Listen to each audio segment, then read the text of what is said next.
Goodbye, Gillette, the best a man can get. Welcome back to First Things First. Former Pro Bowl linebacker Bart Scott is here. Hey, Bart. Man. What it do? How are you? Great minds think alike. Yes, sir. What? What happened? He used my line. That's a great line. You can do it, though. That's your line? That's my line. What it do is your line? Your street cred just went up. Don't worry about it. Oh, God. Wait till the next time she says it. Yeah, what doesn't it happen? That is not what's going to happen. I didn't mean to throw y'all off. My bad, my bad. Making fun. I was Bart, let's change topics from greetings and Come on, talk get it right, Patriots. Jenna. Boom. Let's do it. Your former teammate, Bart Scott, Ed Reed, was asked about facing off against Tom Brady and Bill Belichick over the years. Said, quote, I loved those games going against the greats. Who else would you rather go against? That's high praise from one of their toughest foes. So, Bart, it leads us to ask this question. Who deserves more credit for the Patriots' success? Is it Tom Brady or is it Bill Belichick? I mean, I have to tip my hat off to the structure that Bill Belichick has done. He seemingly always gets out of contracts before they go bad. He gets out of contracts a year early. You think about Seymour, you think about, Lawyer Malloy and some of those tough decisions that he's made. But I have to give the credit to Tom Brady because he's an unselfish superstar. In the world of getting yours, he makes sure that everybody else gets theirs too. We're talking about his new contract, and we'll get to that later. But one thing I do know that he's never wanted to take all the pie.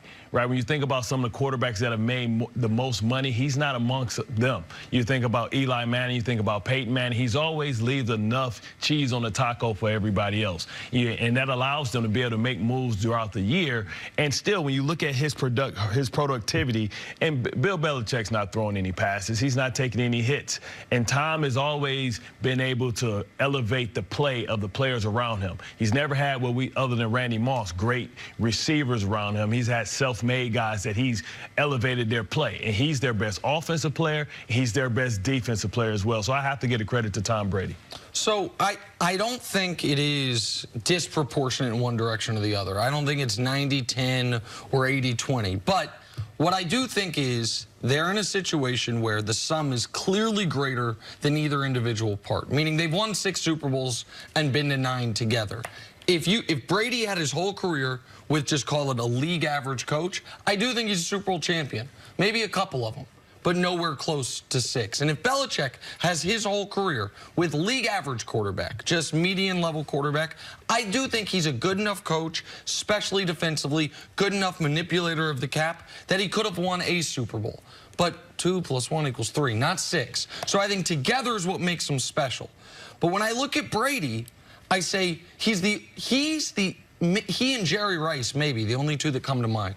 2 guys that have had 2 separate Hall of Fame careers. Yeah. If he stopped in 2010, 3 championships, a league MVP, another trip to the Super Bowl, that gets you into the Hall of Fame. If he started in 2011, 3 championships, 2 more trips, 2 more league MVPs, that gets you in the Hall of Fame. So there's a Hall of Famer based on 2000, 2010, and the Hall of Famer from 2011 to 2019 right now. I also think Brady's willingness to be coached and non-superstar, non-diva stuff has such a important, in a positive way, pervasive effect on the locker room that if I have to give it, split the pie, I'd go 55-45 Brady. Now I know Chris adamantly disagrees with both of us, but the level of his ability to remake himself and to play for such an absurdly long period of time compared to anyone in NFL history, to me, tips the scales in his favor. Well, I'm not surprised I disagree with you. It's not your fault. But this dude over here, after being in the NFL locker room, knowing the impact, because I'm going to go through. I'm in the Hall of Fame. I'm going to go through all the Hall of Fame coaches. Shula, let's go Walsh, let's go Belichick, and let's go Vince Lombardi. Vince Lombardi. Vince Lombardi. You can have any quarterback. Marino, Montana, Brady. You can have any quarterback. Which one would you take? Would you take the legendary coach, or would you take any of the quarterbacks? Just a quick answer. I would take the quarterback. The greatest quarterback. I got to take. Okay, no problem. But what the quarterback doesn't have an effect on. He doesn't have an effect on scouting. He doesn't have an effect on how we're going to run business. He doesn't have an effect on the ball boy. Y'all think that Brady has an effect on the ball boys there? No. Who sets the tempo and the agenda is Bill Belichick. When free agents come there, they're not there to meet Tom Brady. They are there to see the Patriot way. Bill Parcells, good friend of mine, he won 2 Super Bowls with average to above average quarterback. So it lets me know that Belichick cut from the same mode who runs a more aggressive offense or allows his offense to be run more aggressively.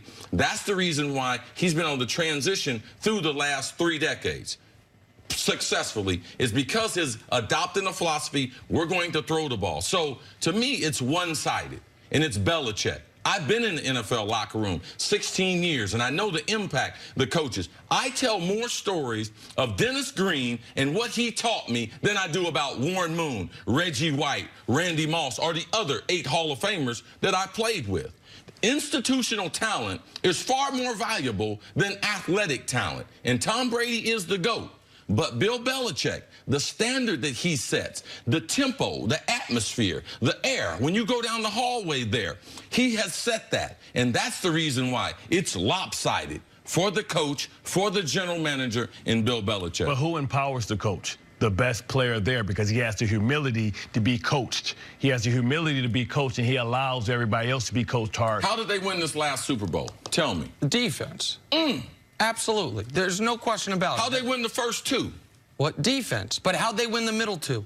Or how'd they win the Falcons? No, but those are just the Super Bowl. So even if we split them, I know the institution is created by this guy. Tom Brady's not. Tom Brady wanted more money. Tom Brady wasn't trying to leave more cheese on the taco. But he was trying to put double meat on there, and Belichick told him, you know something? You're going to get stuffed. But you're going to be full. But you don't know what you don't know. But if he walked away, that team can't win a Super Bowl without Tom Brady. Without him, you can't just say input so-and-so and you have the same championship. Players come there because of Brady as well, because they know they want to play with him, because they know they're going to have an opportunity. If you take Brady from the equation, and listen, this is all going to be proven Michael when Bennett he didn't leaves. go there to play for Tom Brady if Belichick wasn't coaching that defense. So, yeah, guys go there. That defense ain't great, though. That defense is not great. It plays a good system. I'm willing to bet you a substantial amount of money they're a top 5 defense this year. And I guarantee they're a top 5 in points this year. And why would they be a top defense? Because the opposing team's going to be trying to keep up with the offense that's lighting the scoreboard up. So he's their best offensive player and their best defensive player. Because if he's putting up the points, that means the other teams is going to be in their nickel package trying to put up points, trying to keep pace. Tell me, out of all these great offenses, how many Super Bowls these great offenses over? Well, the 12 highest scoring teams in league history haven't won the Super Bowl. That's a good point. Okay. You need a complete team. But to your point that Parcells, a great coach, can win with average quarterbacking, totally agree. But we've seen great quarterbacks win with average coaching. We saw Steve Young win with George Seifert. We saw Peyton Manning win with Gary Kubiak. Go to Dallas for a minute. What? Yeah, those teams were stacked, though. Absolutely. Like, those teams were stacked. It wasn't like the New England team. No, but listen, Bill misses a lot. The general manager, Bill Belichick, misses a lot. I mean, when you're making a bunch of decisions, of course you're going to. Who makes up for the mistakes? Tom Brady, because you always got a chance. Okay. I mean, Malcolm, you believe what you do. I understand why you believe what you do. This fool over here, he's been in the NFL locker room, and because I played with horrible quarterbacks. Anyway, can I just say one thing? Today is Taco Tuesday. So if we want to get back cheese to on the taco. There you know what I'm saying? So it all kind of comes full circle. Tacos. You was putting extra cheese on your taco. You wasn't saving no taco that nobody else eats, Chris. Taco Tuesday. Let's take a break. I'm the one Much more first things first right after this. Well, I appreciate that. But you ain't, but listen, you ain't give me no sour cream. Who's more important? I've got to